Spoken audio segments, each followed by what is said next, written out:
말씀을 가까이 할 때 하나님의 큰 복이 있는 줄로 믿습니다. 유튜브를 보다가 제가 유튜브에 이야기는 많이 안 하는 편인데 이 한 연예인이 했던 고백은 중요할 것 같아서 여러분과 함께 나누려고 합니다. 이 가수 솔비라고 하는 연예인이 있습니다. 이 연예인은 좀 나름대로 성공한 것 같습니다. 부와 명예를 얻은 것 같습니다. 말하기는 자기는 한창 잘 나갈 때 수억 원어치의 값비싼 물건들, 선글라스, 신발, 핸드백, 구두 이런 것들을 다 사서 모았다라고 합니다. 마음이 화려한 스포트라이트를 받을 때에는 괜찮다가도 혼자 집에 있을 때는 외롭고 지치고 또 공허했기 때문에 값비싼 물건들이 있을 때 내 존재를 알아주고 인정받는 것 같아서 그런 명품으로 자기 자신을 치장했다라고 합니다. 그런데 어느 날 이 솔비가 도둑을 맞았다라고 합니다. 무려 집에 있는 값비싼 물건들 2억 원어치를 다 잃어버렸다고 하는 거예요. 연예인들이 그 TV에 가까이 나오면 그 집들을 소개할 때 드레스룸도 있고 또 신발 다 이렇게 시리즈별로 다 모아놓은 것도 많이 보게 되고요. 또 시계, 또 선글라스, 옷, 가방 엄청나게 보물창고처럼 이렇게 집을 채워놓는 것을 저도 많이 보았습니다.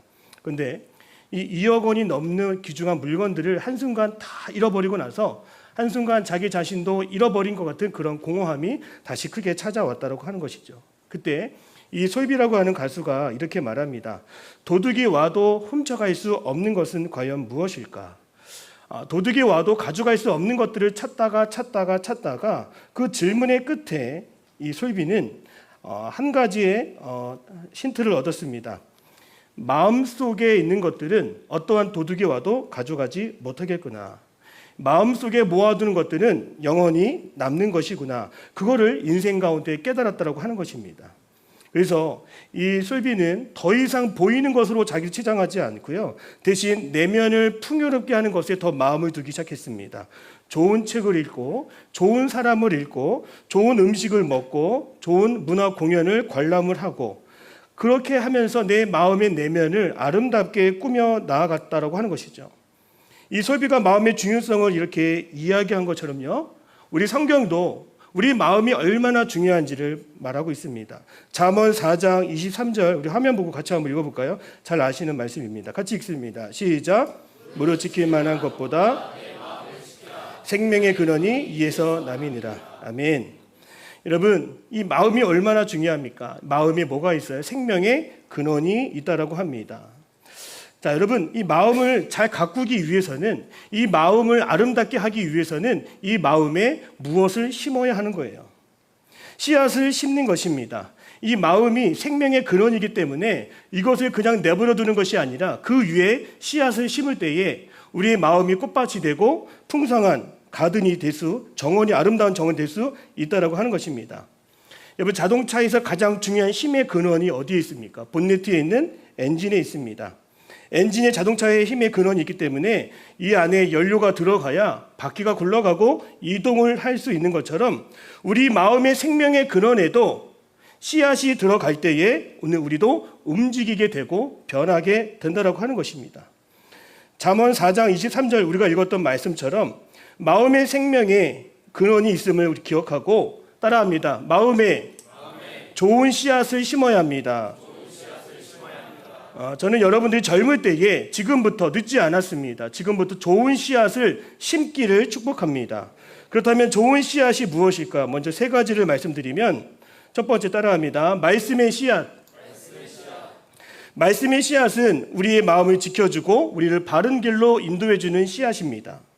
젊은 시절에 말씀을 마음에 품고 살아가다 보면 그 말씀이 내 등불이 되어줘서 어둠을 밝혀주고 또 말씀을 심음으로 우리가 하나님 길에서 벗어나지 않도록 이 젊음의 때를 지켜준다는 것입니다. 따라합니다. 말씀을 마음에 새기겠습니다. 말씀의 씨앗이 뿌려진다고 하는 것은 그 말씀대로 그 뜻대로 순종하며 살아가겠다고 하는 것이죠. 자, 두 번째 따라합니다. 기도의 씨앗. 기도의 씨앗을 뿌리는 것은 우리의 내면을 하나님 보시기에 아름다운 모습으로 가꾸는 것입니다. 날마다 기도를 통해 하나님의 뜻을 구하고 하나님의 뜻에 맞춰지는 삶을 기도를 통해 할 수 있다는 것이죠. 그 결과 기도를 통해 아름다운 열매들을 많이 맺을 수가 있습니다. 특별히 기도하다가 눈물이 나는 경우가 있습니다. 여러분, 근데 당황하지 않기를 바랍니다. 성경은 뭐라고 말합니까? 기도의 시간 눈물로 뿌리는 것이 너무나 좋다라고 말해요. 이번 제가 성경 말씀 지금 찾아왔는데요. 읽어드리겠습니다. 시편 126편 5절에서 6절입니다. 눈물을 흘리며 씨를 뿌리는 자는 기쁨으로 거두리로다. 울며 씨를 뿌리러 나가는 자는 반드시 기쁨으로 그 곡식단을 가지고 돌아오리다. 아멘. 여러분, 눈물로 기도할 수 있는 저와 여러분의 삶이 되기를 바랍니다.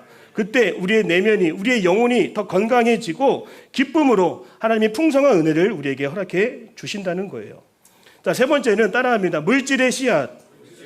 여러분, 젊었을 때 내 물질을, 내 재정 문제를 다른 곳에 투자하고 분산하여 맡기고 은행에 맡기는 것보다도 가장 중요한, 가장 우리가 맡겨야 될 곳은 바로 이 마음속에 물질의 씨앗을 심는 것입니다.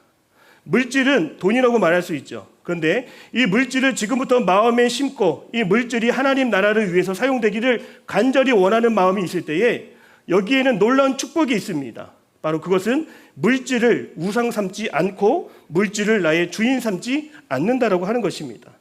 물질을 하나님께 드림으로써 우리는 하나님을 높이고 또 하나님이 하시는 일들에 대하여 날마다 기대하며 살아갈 수 있다는 거예요. 여러분, 이 세 가지 씨앗을 기억하기를 바랍니다. 다시 따라합니다. 말씀의 씨앗, 기도의 씨앗, 물질의 씨앗. 여러분, 좋은 씨앗을 많이 구해서 하나님 나라를 풍성하게 할 수 있는 우리 모두가 다 되기를 주님의 이름으로 축복합니다. 오늘 본문의 말씀으로 들어갑니다. 오늘 본문의 말씀은 아브라함의 아들 이삭에 대한 내용입니다.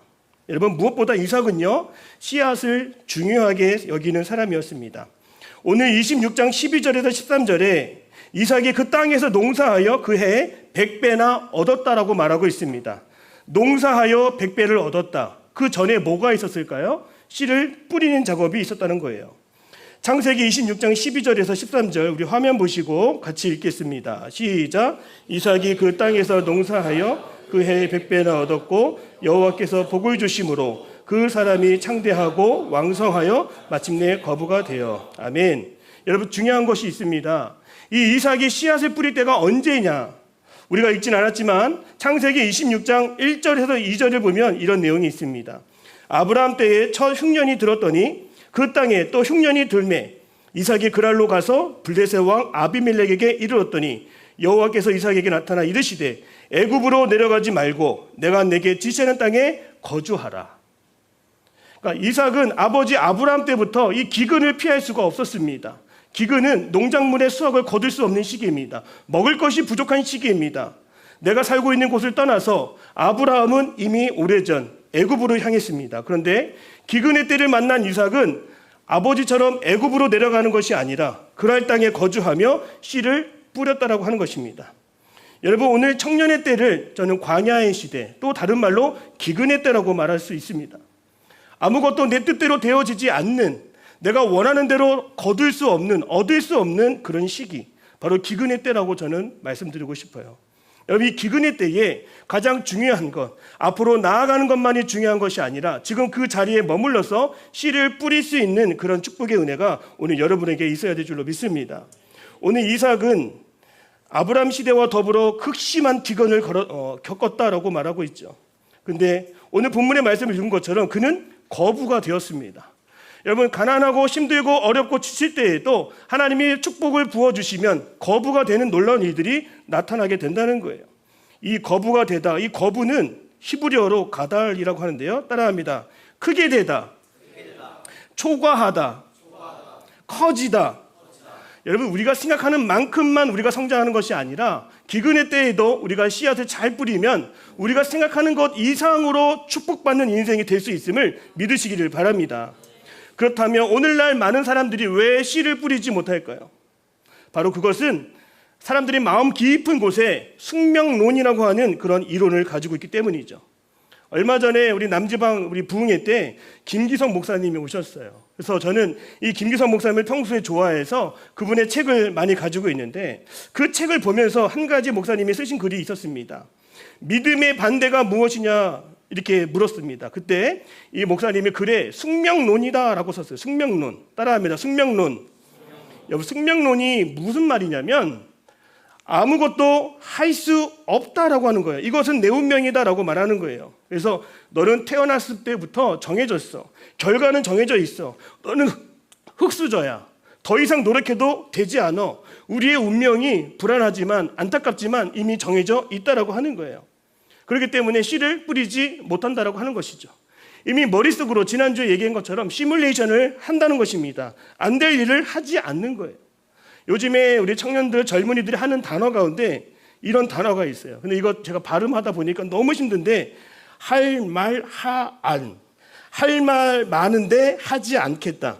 할 말 하안. 그래서 할 말은 많은데 하지 않는다는 거예요. 여러분, 이게 무슨 말인가요? 무슨 말 같지 않은 소리인가요? 많은 청년들이 나는 흙수저다, 나는 재능이 없다, 나는 가진 것이 없다, 난 능력이 없다, 나 할 말 많지만 나 하지 않을 거야. 이미 결과를 내가 알고 있다라고 하는 거예요. 아무것도 시도를 안 하는 겁니다. 말해도 상황 바뀌지 않기 때문에 그런 말 하는 것 같습니다. 오히려 말하지 않고 갈등을 그냥 피하고 그냥 뒷짐지고 있겠다, 그런 마음 아닐까요? 이처럼 요즘의 청년들이 자신의 노력에도 불구하고 극복하기 어려운 상황에 마주 접하게 되는 것을 저는 보게 됩니다. 여러분, 근데 이런 마음의 상태 안 해도 돼. 해봐도 소용없어.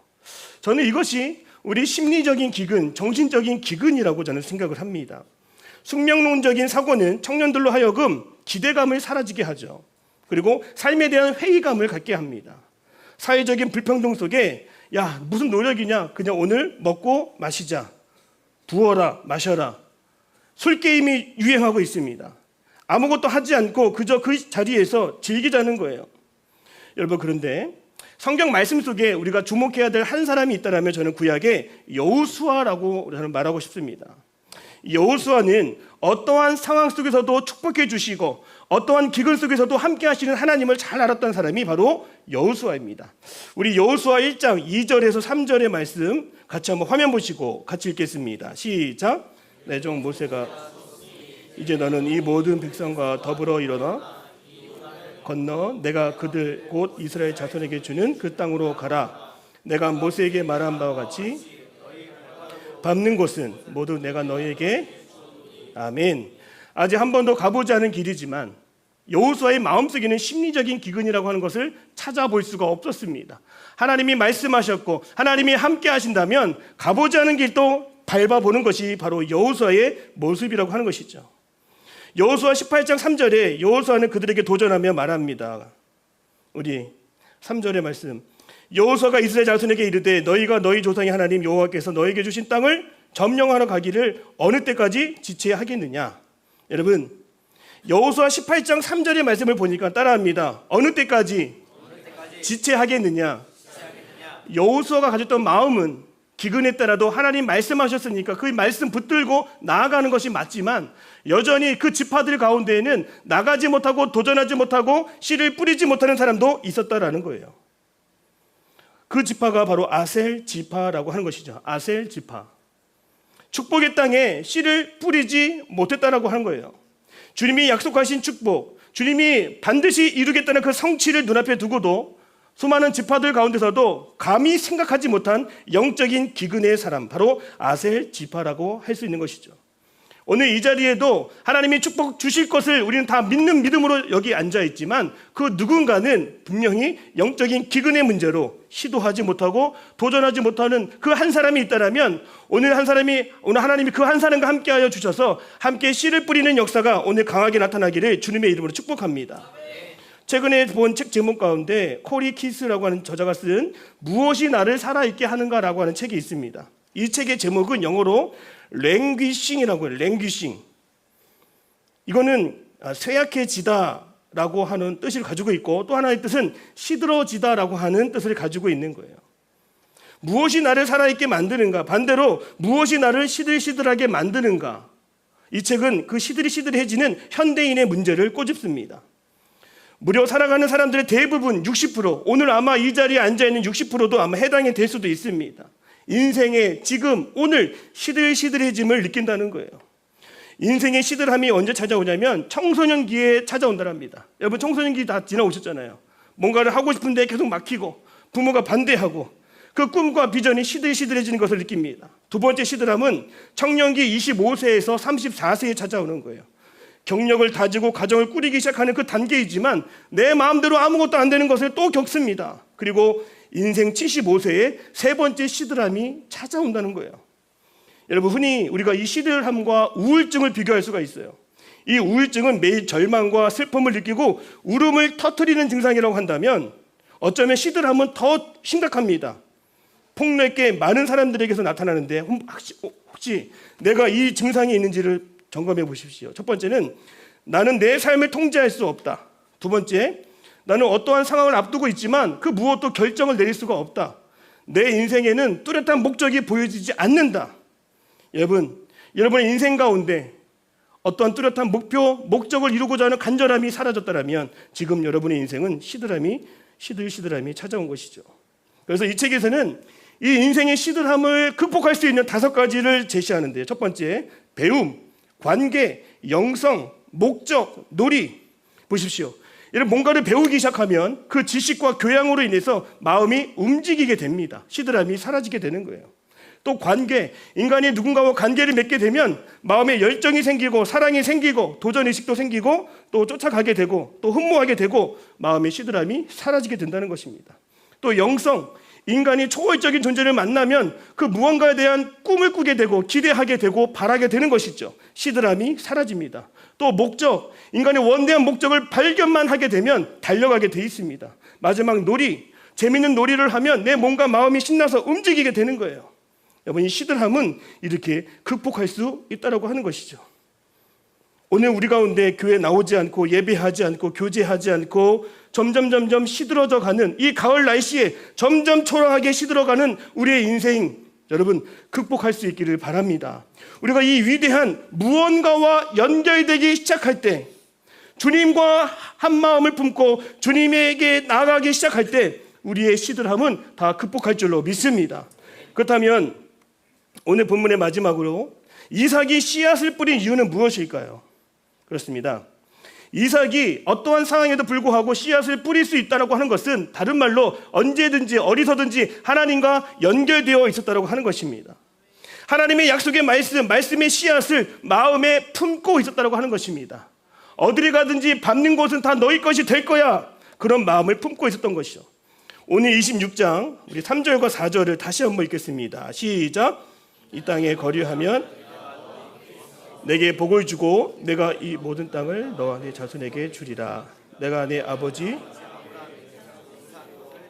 내 자손을 하늘의 별과 같이 번성하게 하며 이 모든 땅을 내 자손에게 주리니 내 자손으로 말미암아 천한 만민이 복을 받으리라. 아멘. 여러분, 아브라함이 이런 약속을 받은 것처럼 이삭도 동일한 축복의 약속을 받는 거예요. 저 하늘의 별과 같이 바다의 모래와 같이 너의 자손이 번성케 될 것이라고 하는 마음의 확증과 약속을 그 마음속에 품게 되었다고 하는 것입니다. 여러분, 얼마나 이것이 하나님의 큰 축복입니까? 왜 이삭이 손대는 것마다 잘 되는지 아세요? 오늘 본문 말씀 밑에 보면 이삭은요, 우물을 팔 때마다 누군가는 뭔가를 시도할 때마다 안 되는 사람이 있지만 이삭은 우물을 파고 깊이 들어갈수록 물의 근원, 샘의 근원을 만나는 사람이 바로 이삭이라고 하는 것을 우리는 알 수가 있습니다.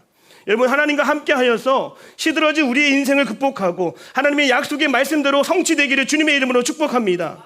특별히 이 이삭이 하나님의 말씀을 붙잡았던 것처럼, 여호수아가 하나님의 약속의 말씀을 마음에 품었던 것처럼 하나님은 언제든지 우리에게도 말씀으로 다가오신다는 것을 여러분 꼭 기억하셔야 됩니다. 우리가 배웠을 때 계시라고 하는 단어를 들어봤을 겁니다. 계시는 열어서 보여주다라고 하는 거예요.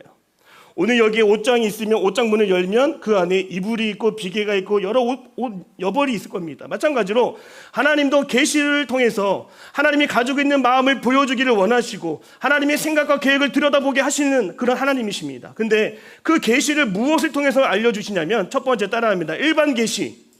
여러분, 일반 계시는 자연 현상, 또 자연에 일어나는 징조들, 그리고 환상, 비전, 이런 것들을 통해서 하나님은 말씀해 주신다는 거예요. 두 번째는 특별 계시입니다. 특별 계시는 성령의 감동으로 기록된 말씀을 통해서 하나님은 자기 자신의 모습을 드러내 보이시고 보여주시고 약속해 주신다는 겁니다. 특별히 요셉은요, 아마 요셉이 뭐 성경을 봤다라고 하는 말 안 들어봤을 거예요.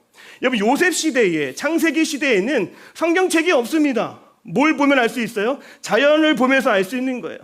이 요셉은 11별과 11별집단이 누구를, 자기를 향해서 절을 할 때에 그 자연 현상을 보면서 하나님이 지금 나에게 하시는 말씀을 새기게 되고 품게 되었다라고 하는 것입니다. 여러분, 17살 때 그 환상을 보았습니다. 그리고 13년 동안 말씀을 품었어요. 자연 계시, 일반 계시, 모든 현상 속에 드러나는 그 계시의 말씀을 품었습니다. 그리고 30살에 그 약속 그대로 총리가 되었다고 하는 것입니다. 여러분, 말씀을 들어도 왜 내 삶 속에 변화가 나타나지 않느냐? 이 요셉과 비교해 보십시오. 여호수아와 비교해 보십시오. 오늘 여러분에게 여러분의 인생을 확실하게 세워줄 수 있는, 여러분의 기준 삼을 만한 하나님의 말씀을 오늘 꼭 구할 수 있기를 주님의 이름으로 축복합니다. 그 말씀의 씨앗이 있을 때에 여러분의 삶이 풍성해지고 축복된 열매가 가득하게 된다라고 하는 거예요. 여러분, 왜 활력이 없습니까? 우리의 인생 가운데 왜 역동성이 다 사라졌습니까? 왜 열정은 다 어디다 놓고 이 자리에 나온 겁니까? 바로 말씀의 씨가 없기 때문인 것이죠. 씨는 생명이 있어서, 따라합니다, 활력이 있습니다. 잠재력이 있습니다. 가능성이 있습니다. 기대감이 있습니다. 역동성이 있습니다. 말씀이라고 하는 씨앗이 오늘 마음속의 생명의 근원에 내려앉는 그 축복이 있기를 주님의 이름으로 축복합니다. 특별히 이삭이 판 우물들, 아까 말씀드렸죠. 이삭이 팠던 우물들을 한번 관찰해 볼 필요가 있습니다. 첫 번째, 따라합니다, 에색. 이삭이요, 우물을 팔 때마다 사람들이 좋아하지 않았어요. 여러분, 지금 누군가가 로또에 맞았다, 로또에 당첨됐다, 좋아하지 않습니다. 내일이면 좋아하지만, 우리 가족이라면 좋아하지만, 남이 잘 되는 거 많이 좋아하는 사람은 없는 것 같습니다. 여러분, 이삭이 처음으로 우물을 팠을 때 그 우물의 이름을 에색이라고 했는데요, 다툼이라고 지었습니다. 여러분, 내가 잘 되는데 다툽니다. 내가 잘 되는데 싸움이 일어납니다. 그런 시대가 오늘의 시대 아니겠습니까? 여러분, 신나라고 하는 우물을 팠습니다. 신나, 두 번째 우물을 팠어요. 신나라고 하는 뜻은, 따라합니다, 적대적이다. 여전히 싸움이 끝나지 않습니다. 그러나 이삭은 하나님이 주신 축복의 말씀의 씨가 있었기 때문에 계속적으로 우물 파는 일을 멈추지 않았어요. 세 번째, 따라합니다, 르호봇. 여러분, 이 뜻이 정말로 저는 중요한 것 같습니다. 뜻이 뭐냐면 넓은 장소라고 하는 것이죠. 말씀의 씨가 있기 때문에 가는 곳마다 하는 것마다 행하는 모든 것이 더 넓어지고 좋아지고 누군가가 따라올 수 없는 그 지경에 이르게 됐다라고 하는 것입니다. 여러분, 저는 말씀의 씨를 가진 여러분이 이러한 르호봇의 축복이 있기를 주님의 이름으로 축복합니다. 여러분, 이제 우리가 말씀을 통하여서 30배, 60배, 100배의 결실을 맺는 그런 꿈을 정말 우리가 가졌으면 좋겠어요. 언제 가능하다고요? 젊음의 때에, 젊은 그 싱싱한 마음에 샘의 근원, 생명의 근원을 가지고 있는 이 때에, 따라합니다, 말씀의 씨를 모아야 합니다. 제가 새벽에 나오는 친구들이 몇 명 있어서 그 친구들에게 왜 새벽 기도 나오냐고 이렇게 물어봤어요. 물론 당연한 거지만 그게 궁금하더라고요. 그래서 물어봤더니 뭐 관계의 문제도 있고 또 경제적인 문제도 있고 또 진로의 문제가 각각의 문제가 있더라고요. 그래서 제가 그 친구들한테 이렇게 도전을 했습니다. 교회 나올 때마다 그냥 나오지 말고 말씀 노트, 제가 이렇게 표현했어요. 시드 노트. 말씀이 씨면은 그 씨를 기록할 수 있는 노트를 40일 동안만 우리가 만들어 보자. 저는 그래서 지금 이 자리에 있는 누군가는 지금 그것을 시작을 하고 있는데, 목적이 이끄는 삶, 40일 동안 새벽 자리에 나와서 금요 예배 자리에 나와서 주시는 말씀들을 다 기록해 보자. 하루하루 40일 동안 주시는 말씀들을 메모해 보고 이 말씀이 무슨 뜻이고 무슨 어떠한 지혜가 있고 어떤 나에게 통찰력을 주고 어떤 은혜가 있는지를 다 기록해 보자. 여러분, 말씀의 씨를 모으는 연습을 여러분도 하시기를 축복합니다. 여러분, 그래서 이 말씀의 씨가 부족한 사람들은요, 역동성이 일어나고 가능성이 일어나고 어떤 일이든지 자원하여 기쁨으로 시작할 수 있다라고 하는 것입니다. 우리 사진 하나 보여주시겠어요? 이 황제 펭귄의 사진입니다. 자, 황제 펭귄인데 이렇게 보니까 좀 징그럽긴 하네요. 근데 이 펭귄이 지금 뭘 품고 있습니다. 다음 사진이요. 자, 지금 새끼를 알을 품고 있는데 이제 저기서 조금 있으면 이제 새끼가 나오게 됩니다. 근데 저 행동을 하고 있는 펭귄은 남자일까요, 여자일까요? 저 깜짝 놀랐습니다. 남자 펭귄이에요. 수컷인데 지금 저렇게 하고 있는 거예요. 그래서 부인은 어디 갔을까요? 지금 뭐 밖에 돌아다니고 있겠죠. 지금 뭐 헤엄치고 있고 물고기 잡으러 가고 저렇게 수컷이 새끼를 품고 있는 시간이 몇 시간이 걸리냐면 무려 40일이 걸린대요. 아무것도 하지 않는다라고 합니다. 그냥 그 자리에 품어서 새끼를 낳는다라고 하는 거예요. 조금만 움직이면 알이 깨지기 때문에 조심스럽게 품고 견디고 인내하면서 새로운 생명을 잉태하게 되는 것이죠. 저는 여러분들이 40일 동안만 하나님의 말씀의 씨를 품고 살아갈 때 거기에는 놀라운 변화와 축복이 저는 임할 것을 믿습니다. 왜 많은 사람들이 기도하지 못할까요? 여러분, 기도도요, 말씀의 씨가 있어야 기도를 지속할 수가 있습니다. 왜 많은 사람들이 봉사하지 못하고 선교에 참여하지 못할까요?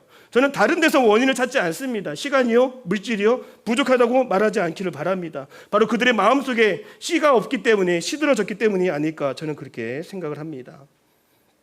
여러분, 이제 우리가 기근했다라고 선포하고 지금부터라도 말씀의 씨앗을, 시드 노트를 기록하면서 우리가 하나님의 말씀을 모으는 작업을 열심히 할 수 있기를 축복합니다. 우리 씨를요 많이 뿌리는 거예요. 그러면 정말로 30배, 60배, 100배의 결실이 나타납니다. 여러분, 씨를요 얼마나 많이 뿌렸길래 100배의 결실이 있을까요? 여러분, 씨는요 정직하게 그 자리에서 나오는 거예요. 근데 30배래요. 30군데나 뿌린 겁니다. 다니면서 기도하고, 다니면서 축복하고, 다니면서 말씀대로 될지어다 선포하고 다니면서 그곳이 넓어지니까요 어떻게 되는 거예요?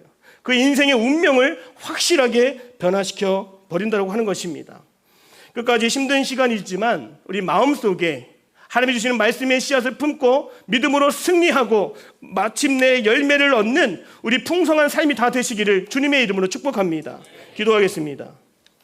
사랑의 하나님, 감사합니다. 오늘 우리에게 기근의 때에 말씀의 씨를 품고 기대하며 또 사모하며 하나님이 이루실 일들을 기대하며 살아갈 수 있도록 인도하여 주옵소서. 내 마음의 풍요로움을 주님 허락하여 주실 줄로 믿습니다.